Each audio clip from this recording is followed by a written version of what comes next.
With our commissioner status update. Good morning, everybody.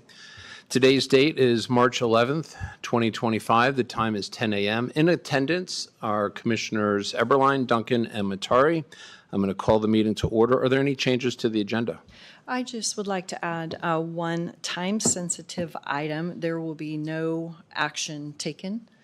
It's just about the Bayview Town Hall tonight. Does that work for you, Commissioner Eberline? Okay, let's do it.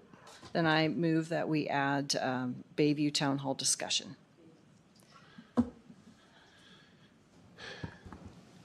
want to second that? I second that. Commissioner Eberline. Aye. Commissioner Duncan. Aye. Chair Matari. Aye. Okay, public comment. Anyone on the phone? Hearing none, we'll go to our first item. Number 1, Justice Building Update, discussion with David Mendez. Good morning, Commissioners. David Mendez with Turner and Townsend Heery. Reporting on the progress of the site. We are continuing to be on schedule. Our early June opening is, our occupancy is on track. They're working on elevators in the building, getting those finished out, trimmed out. Third floor, they've advanced to the point where they're going room to room doing ceiling inspections so they can set the ceiling tile, and that's kind of the last operation up on third floor. So they're finishing the painting, doing the final seal coats. Second floor, very similar. They're installing the ceiling grids, painting and working on trim. First floor, they're doing finished their taping. They're starting the painting, and the tile work is going on in that area. The lower floor is following behind that with continuing with the drywall finish. The exterior of the building, you'll start to see them return to the site April 1st, around there, depending on weather, and they'll start to do the finish concrete work around the exterior of the building. As far as costs, there's no real changes from last meeting, except we had one requirement that they seal the interior of the building structure to walls. That was estimated to be about a $15,000 change. I've got the final numbers in now, and it's $24,000. So I'm right on my limit of authorization. So I'm planning to go forward with that, but I wanted to let you know that we're over on that item. Questions? What contingency bucket is that going to come out of? That's coming out of the construction contingency item. Okay. So we'll continue to be covered by our contingencies. So we're still roughly 50% left on that construction contingency and about 23% left on the design contingency. Commissioner Eberline? No? I'm just curious, how could we have such an oversight on something like that? That seems like it would be a normal process in construction. No, that one was not. It has to do with, so you have a vapor barrier on the exterior of the building, and then you have also a requirement for a lesser barrier on the interior of the building. They consider the paint to be that. The problem was we had, between the structure and the finished surfaces, we had about an inch to inch and a half space, and they required that we have paint all the way up behind that. So we've got about a 2-foot section at the top between floors that they couldn't get to, so they had to run a sealant strip around the entire perimeter, all 3 floors, and they ran into more difficulty than they were anticipating in doing that. Okay. Did they leave something out? It's a, Because if there's a big thing like that, there's a problem. yeah, they did not anticipate having to. Is that get our in fault or their fault? between that space? That's a detail issue. So they would have had to have pre-painted the drywall as they hung it, and then finished it out afterwards, which is difficult to do. And we eat the coin. Yeah. Well, Again, it's back on how this, if this had been a lump sum bid contract, then no, we wouldn't have had to eat that, so to speak. But this is a design GCCN, so some of the details like that aren't worked out before the job goes out to bid, so we're paying for that in our contingencies. So that's the poison that we chose. So rather than having a high bid with the contingency on the contractor, we had a lower price with and holding contingencies for things like this. Any other questions? Did you have anything else, David? Nothing. No. Okay, all right, well, thank you very much. All right, moving on to item number 2, Capital Crimes Defense Fund Unanticipated Revenue. It's a discussion item, and Commissioner Leslie Duncan. Yes, so with the state taking over the public defense, the Capital Crimes Defense Fund, which was an optional fund for counties to enter into for capital cases, we are having $161,000 returned to the county, which I would suggest that we use towards our continuing public defense obligations, which is housing them. You mean the office space lease? Yes, the office space. Yep. So I just wanted to let everybody know that we are getting something back. Unfortunately, it doesn't cover an entire year, but It's too bad you couldn't find another zero at the end of that. oh, I know, right? That would be great. But unfortunately, our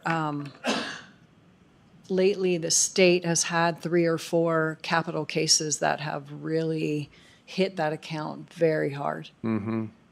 So I sat on that that body to approve the capital crimes defense requests, and yeah, it's been pretty brutal. So It sounds reasonable to me to have that for paying for the office space. The state's forcing us to. Yep. It's definitely a bone of contention. They know that down in Boise, but I don't think there's enough other counties that are in the similar situation for it to get the attention I think it deserves. yeah, and some counties are actually the ones that aren't paying for space like we are. There's, I think, 3 counties that are actually paying for space, but the counties that are housing them are starting to have issues with room. And so they are actually speaking up to the legislature now. Oh, yeah. Yeah, no, I get that part. It's Yeah. just, it's, yeah. Okay, well, anything else on that? Nope. No? All right, moving on to item 3, consideration of polling location for 2025, discussion item, and we have our elections manager, Asa Gray. Good morning, Commissioners. Asa Gray for the record. I am before you today to seek your permission to continue to utilize this space, room 1A and B, for elections as a polling location for the 2 scheduled elections that we have this year, which would be Tuesday, May 20th and Tuesday, November 4th. And I know that that requires you to either move your business meeting to another space or move it to another day and time. So that's why I wanted to get this before you as far in advance as I could do that for this year. Questions, comments?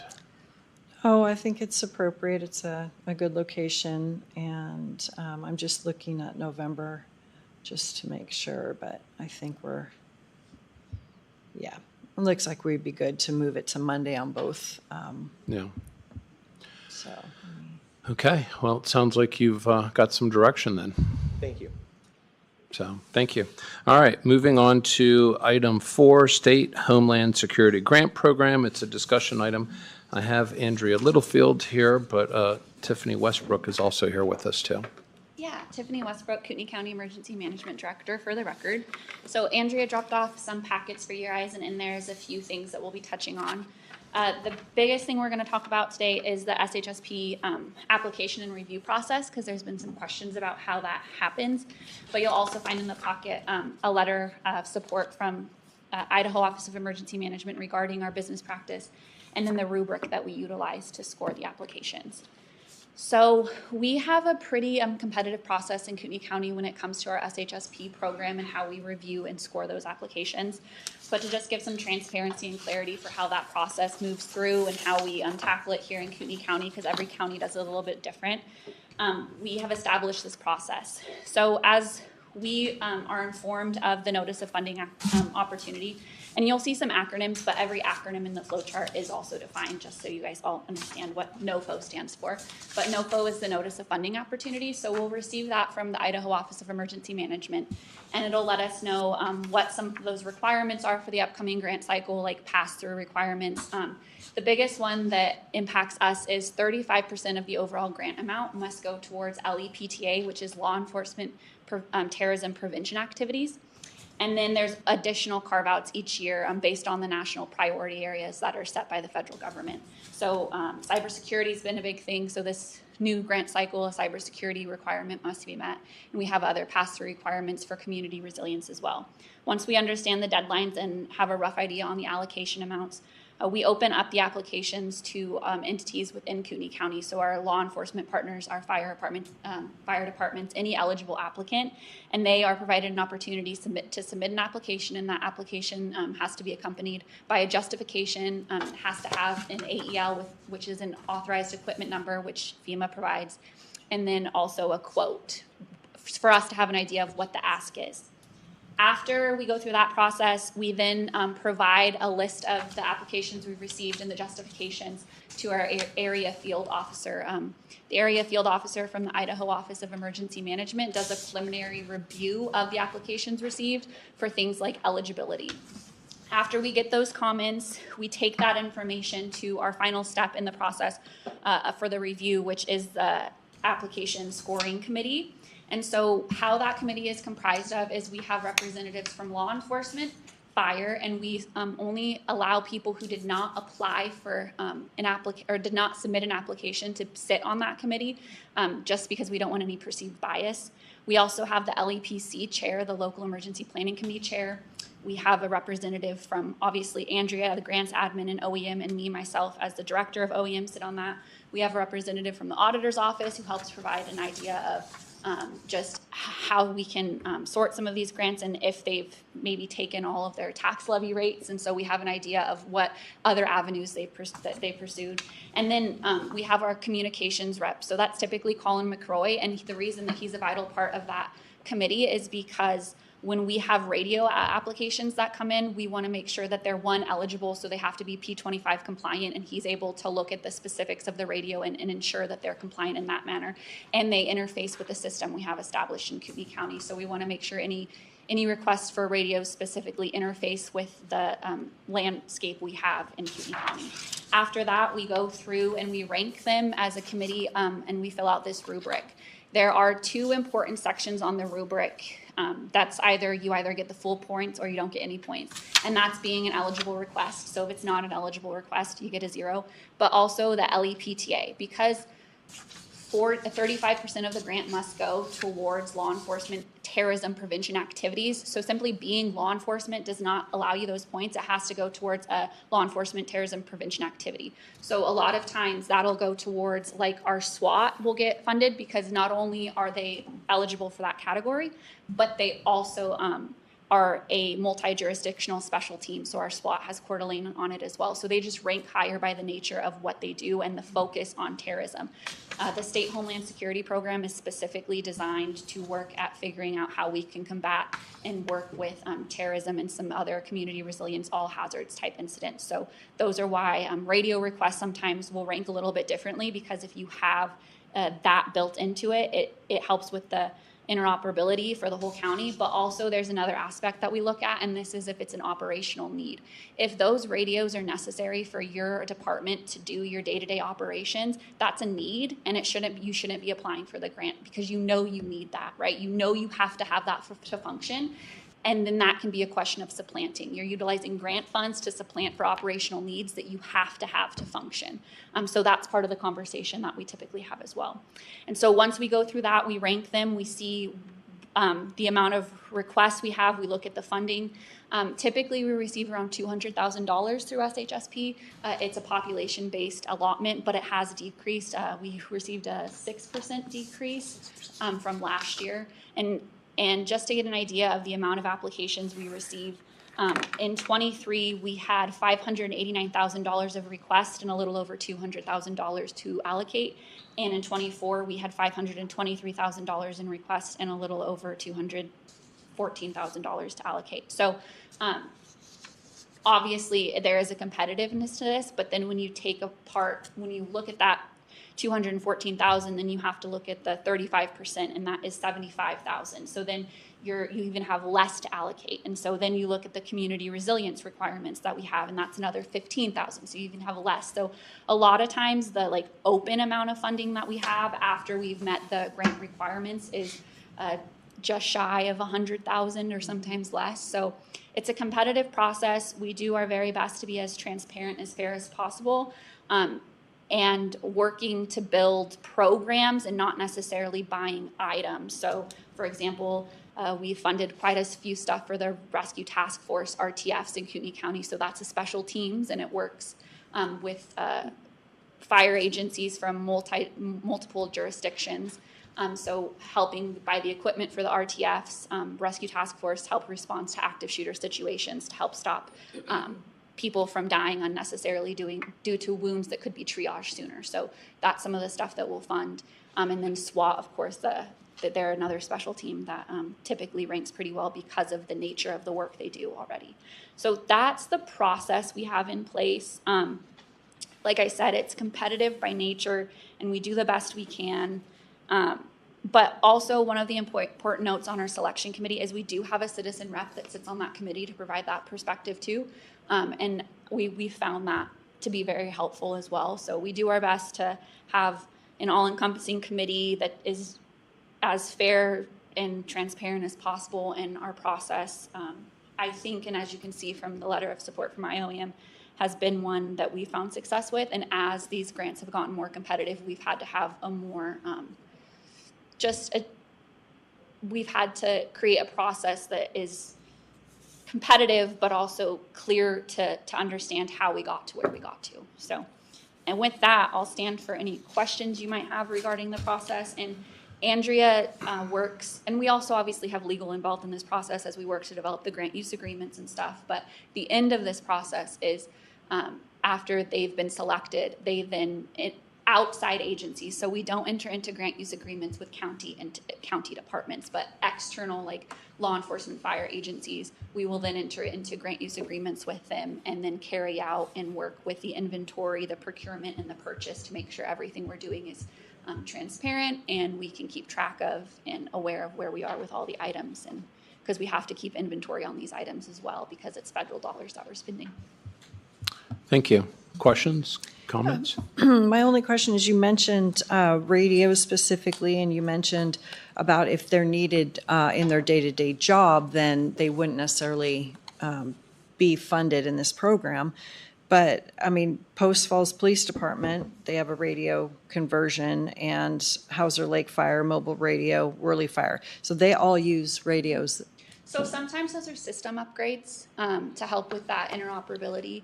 Post Falls specifically, there's a huge overhaul system upgrade that's going to be over $200,000, and we're funding a portion of it, and that'll help with interoperability between Post Falls PD and the other county entities, because I'm not a radio expert, I can't speak to this, but there's something about them not being able to communicate on the radio frequencies we use, so this upgrade is going to help to allow interoperability across the county as well. So we keep that in mind, and again, it comes down to the use of the radios and how they are they being utilized to support a special team, for example? Are they going to be a multi-agency response aspect and not for a specific use case, if that makes sense? Perfect. That's all I have. Thank you. Mm-hmm. Anything else? No? Thank you so much. Thank you. All right, moving on to item number 5, Bayview Town Hall. Commissioner Duncan? Yeah, I just wanted to make sure that the people tonight are not expecting a conclusion or a decision, and that it's just, I believe that your desire is to hear from the community. Actually, no. The whole reason for this, and maybe town hall is not the right word, is the fact that 3 citizens from Bayview met with me. And they were pretty agitated about the whole process played out. And so one of them asked if I could show up and speak to members of the community, just like I spoke with them, and try to answer questions. I never would speak on behalf of the board unless the board agreed on something and said, we want you to speak on behalf. The whole rationale is, one of the things is the Bayview residents didn't hear from the board on what we had done.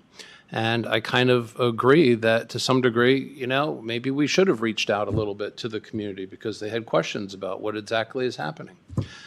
Some people had different ideas than what was actually happening, so there were different stories being spread around. And so the whole reason for me even going out there is because they asked me after having a meeting upstairs in the commissioner board room.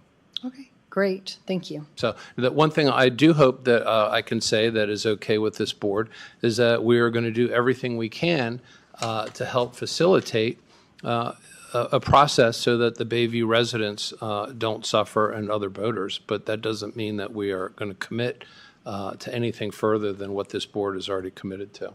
But that we're very open to working with other agencies to figure out the best solution. Yep, absolutely. Commissioner Eberline, does that work for you? I think so. Okay, all right. So there you go. Is there anything else you'd like to talk about on this? No, I think that's good. Okay. Next up is public comment. Would anyone like to say anything? Anyone on the phone? No? Okay. 10:21, meeting adjourned. Thank you.